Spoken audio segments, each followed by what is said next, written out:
Welcome back. 6:15 is the time. We continue to follow the breaking news of the morning. Former Vice President Dick Cheney has died. Now, Cheney was one of the most powerful and yet polarizing vice presidents in U.S. history. He was also one of the leading advocates for the invasion of Iraq. Lynne has more. Richard Bruce Cheney forged an identity as a no-nonsense, loyal gatekeeper for George W. Bush, through whom access and influence flowed. I picked him because he's strong, he's steady, and he gets the job done. Cheney was a seasoned Washington insider long before becoming vice president. He began his public service career in the Nixon administration and then became chief of staff for President Gerald Ford. In 1978, Cheney was elected to Congress from his home state of Wyoming.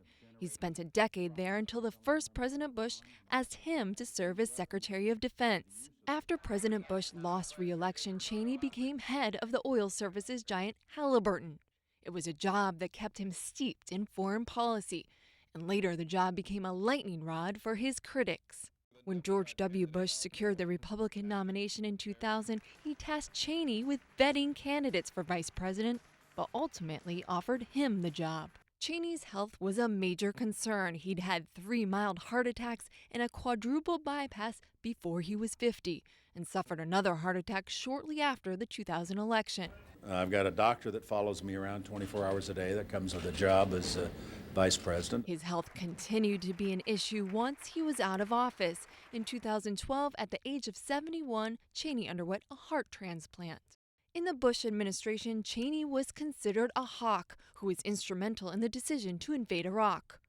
Cheney believed history would prove they made the right move.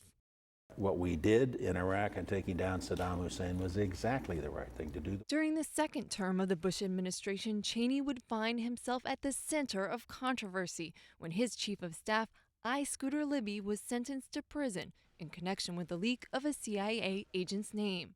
The president commuted Libby's sentence but did not pardon him, a move sought by some conservatives. Late in his career, Cheney admitted he differed from many in his party on the issue of gay marriage. As many of you know, one of my daughters is gay. I think people ought to be free to enter into any kind of union they wish. In his 2011 memoir, Cheney accused Secretary of State Colin Powell of seeking to undermine President Bush by expressing doubts about the Iraq War.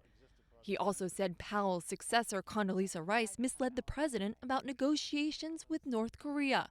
Both have disputed the claims.